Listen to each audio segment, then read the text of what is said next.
E aí, quando é colocada aqui a posição, né, e a gente levanta a mão, quem tem uma posição definida, né, eu acho que todo mundo aqui tem, porque esse debate não começou hoje. Né? A gente já vem discutindo isso há bastante tempo, e, com certeza, as nossas posições já têm uma direção. Quando a gente coloca, né, entre as drogas lícitas e ilícitas, todas têm um potencial de abuso. Né? Quando você diz que ilícito é a maconha, a heroína, a cocaína, e você diz, né, que a morfina, as anfetaminas, elas não são, porque elas têm um uso medicinal, a gente está colocando aqui, né, não a questão do uso abusivo, mas daquilo que pode e que não pode, frente a uma proibição. E é muito interessante, porque, quando a gente coloca a questão da ritalina e a cocaína, né, a gente começa a dizer de qual idade que a gente pode começar a usar, se tem uma marcação de idade. Mas a criança começa a usar a ritalina, né, com quantos anos? Né? Então, assim, é uma coisa para a gente se pensar, porque tem um estudo da Universidade do Rio de Janeiro, né, que fala sobre os efeitos dessa droga no organismo, né, da ritalina, esse uso precoce da ritalina, e também, né, é o mesmo efeito da cocaína. Então, o que a gente está discutindo aqui? Né? Eu acho que a gente tem que pensar um pouco e sair desse espaço de dizer que a gente só discute aquilo que é proibido. Até porque o maior problema de saúde pública do mundo é o álcool. A segunda maior causa de internação no SUS é o álcool. E a gente está aqui discutindo efeitos de drogas ilícitas. O braço mais poderoso do Estado é a punição. Então, quando a gente proíbe, a gente potencializa esse mercado clandestino e cria problemas. Né? Junto com o mercado de armas, as drogas é o mercado mais criminoso do mundo, que envolve exploração de trabalho, principalmente trabalho infantil. Né? A gente demarca aí a coisa mais grave, que é a violência armada. E aí a gente vai demarcando interesses e conflitos. E quem mais sofre nisso é a morte de jovens, principalmente negros e pobres. Então, ao invés de punir, né, ao invés de políticas punitivas e proibicionistas, a gente tem que pensar em tratar. Esse é o papel da saúde.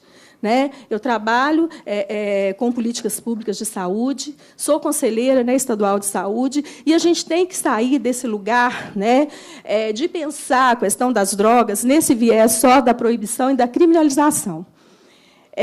E uma outra questão é a representação social das drogas. Né? A lei é clara. A lei é clara. Só quem vai preso é o negro. Por quê? Porque, há um tempo atrás, há uns anos atrás, um ator da Globo foi pego com 97 gramas de cocaína. Ele foi levado e foi liberado. No mesmo ano, um negro da periferia foi preso com 15 gramas, acho que foi 15 gramas. E aí ele foi preso e condenado. Então, do que a gente está falando? Né? Qual que é o critério? Qual o critério que a gente tem aqui hoje de discutir, né, a liberação da maconha, se o que a gente está dizendo é de um problema social muito maior? A gente está dizendo de mortes que são muito mais associadas à violência do tráfico do que ao uso da substância. Então, eu gostaria, né, que o professor considerasse e pensar também que esse conflito, né, que a gente está vivendo, ele é bom, porque a gente só consegue construir políticas públicas quando a gente debate de uma forma clara, né, os problemas que a gente enfrenta. E parabenizar. Tá? Obrigado, Viro. Desculpa a inibição do tempo, parabenizar a sua intervenção. Nós vamos passar a palavra agora a Luzia Ferreira, a ex-deputada Luzia Ferreira. Bom, boa tarde aqui a todos. Cumprimentar meu amigo Antônio Jorge pela iniciativa. Esse é um debate muito atual, cheio de tabus, de dogmas, de incompreensões. Né? Você mesmo citou de fazer debate. Olha, você está defendendo aí a legalização, você é o usuário, né? Começa toda essa questão que, no Brasil, esses temas tabus tira até, né, às vezes, a importância do debate. Nós já sabemos que proibir não inibiu o consumo. A proibição traz subjacente, né, uma rede criminosa. Já também foi dito aqui, o Brasil talvez seja um país que isso é uma das principais causas da violência urbana e de mortes de jovens. A rede de tráfico explora, especialmente, né, nas vilas e favelas, as nossas crianças mesmo, não é força de expressão, né, que são recrutadas para até por não chamar a atenção, crianças mesmo, 9, 8 anos, 10, 12, e adolescentes, que são os que mais morrem. Portanto, nós estamos diante de... Então, quer dizer, o uso já é criminalizado no Brasil, né? Claro, o tráfico também é criminalizado, mas nós sabemos que isso não inibiu. Eu queria, então, perguntar ao professor no Uruguai se, apesar da... Fiquei surpresa, tem muita burocracia para legalizar lá também. Então, eu acho que, talvez porque tem opinião pública contrária, se criou muitas dificuldades para virar um usuário legalizado, vamos dizer assim. Não é? Para vender na farmácia até hoje, mesmo o usuário individual, plantando em casa, que muito pouca gente se inscreveu. Fiquei surpresa, 5.000 pessoas pelo seu dado, né, que está no cadastro. Talvez ainda pelo estigma de não se apresentar na sociedade como um usuário de maconha, não é? Talvez isso explique. Então, com isso, eu digo o que eu queria te perguntar. O que me chamou mais atenção foi o pouco número de registros oficializados. Segundo, as pessoas continuam recorrendo à avaliação de vocês. Tem dados para dizer ao comércio ilegal? Ou estão plantando ilegalmente e não registrando? Estão usando desse mecanismo de você permitir, né, plantar na sua casa e não estar registrando por esse ainda estigma, né, social que você mesmo disse que a sociedade ficou muito dividida a favor e contra a lei. Então, eu queria te perguntar isso. Obrigado, Luzia. Já o doutor Santiago responde. Vamos fazer mais 2 questões, rapidamente, para a resposta em bloco. Agora, o Fábio Borges, do Coletivo Maloca. Obrigado, Fábio. Tá, obrigado. Viu? E o Ian Pavão, da... AMAMI, é isso? Associação? Faça favor a nossa assistência ali.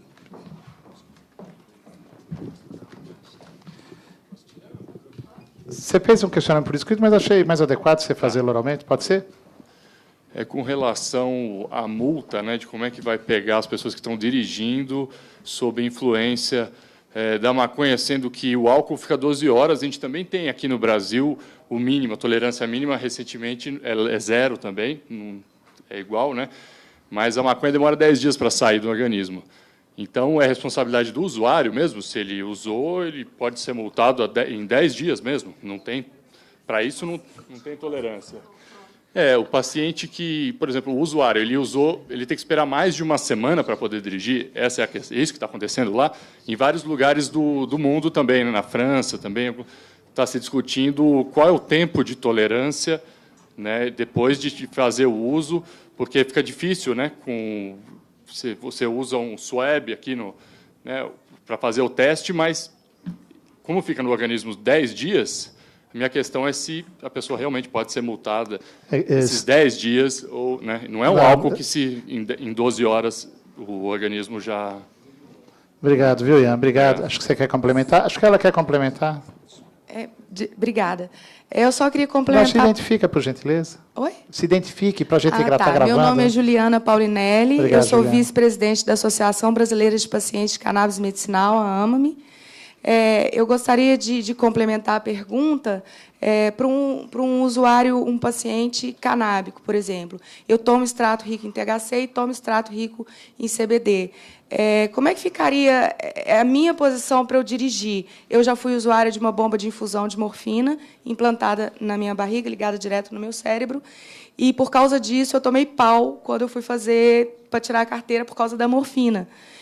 Um ano depois, é uma história longa, mas eu consegui tirar a morfina. Já estou livre de opioide há 5 anos. E no ano seguinte, exatamente quando fez o ano, eu fui lá sem a bomba de morfina, sabendo que eu sou usuária de cannabis, e tirei a minha carteira adaptada, né, claro.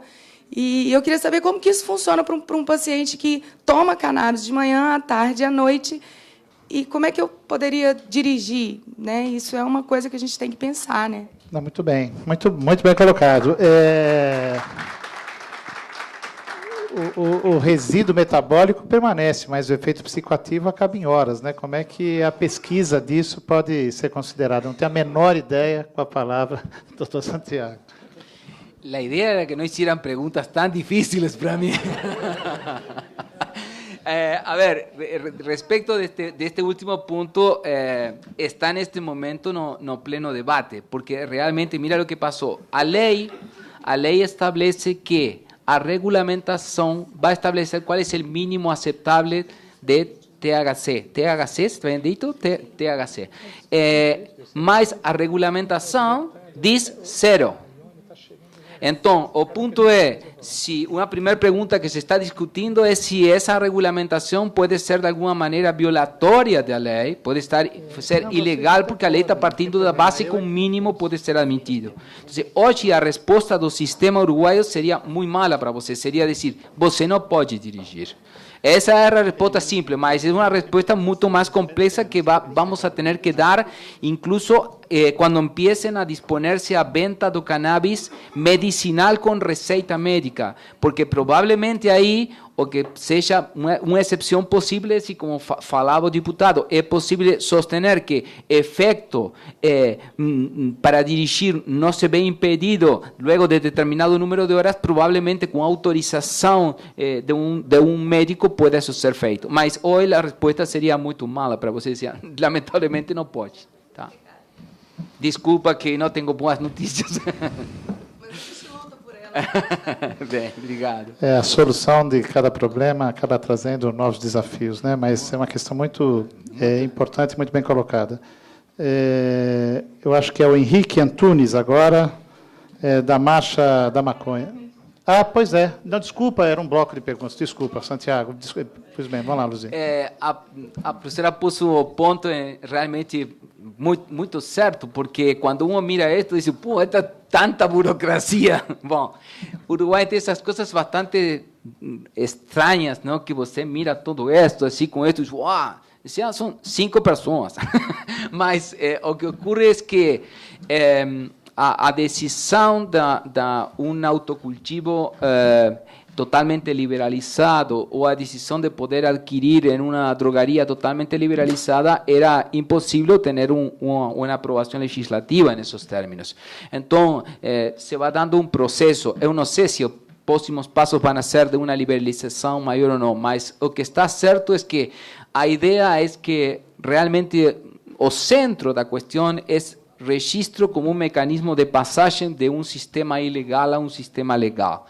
Respecto à quantidade de usuários que falava também, bom, as cifras de estudos que se fizeram no Uruguai fala de uns 60.000 consumidores no todo o país, 60.000 consumidores recorrentes de cannabis. Ou seja, bajo a pergunta de se a última semana você consumiu cannabis, e tem 60.000. Então, a ideia da implementação da lei é que o principal grupo vai operar um sistema de venda nas drogarias, mas isso ainda não está implementado, ou seja, que os dados do registro que eu passei, 5.000 por um lado, são registros de autocultivadores, não temos todavia dados de pessoas que vão a comprar na farmácia, mas as estimações é que o maior número vai estar aí. Também outro ponto interessante é que se fala de um mercado gris, não de um mercado preto, sino do mercado gris, que pode ser uma pessoa que não consume os 480 gramos ao ano e vai e se registra e compra. Incluso está aquela dúvida de alguma pessoa que diz, eu não quero registrar, você vai registrar. Bom, esse é um dos grandes desafios que temos frente, porque tem um perigo, ou seja, uma pessoa que diz, eu não consumo cannabis, você vai registrar e depois eu não estou registrado e você passa ou incluso você vende. E esse é um dos grandes desafios deste ponto, que não é um mercado ilegal, mas está em violação clara da lei. Fala de um mercado gris, que estamos tentando de ver como enfrentar isso, como também isto se pode dar com o turismo canábico. Eu vou de viagem ao Uruguai e falo, eu não posso ir a comprar bajo nenhuma das modalidades legais, mas pode haver uma pessoa que se registra para... Bom, esse é um dos pontos mais difíceis, mais complexos.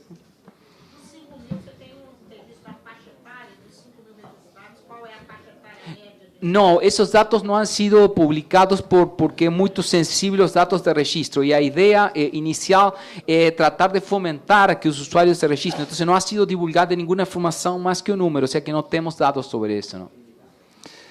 Aquilo que o Dr. Renato comentou, que eu achei muito interessante, desse binarismo muito nefasto que nós estamos vivendo, né, talvez fruto aí de muitos anos de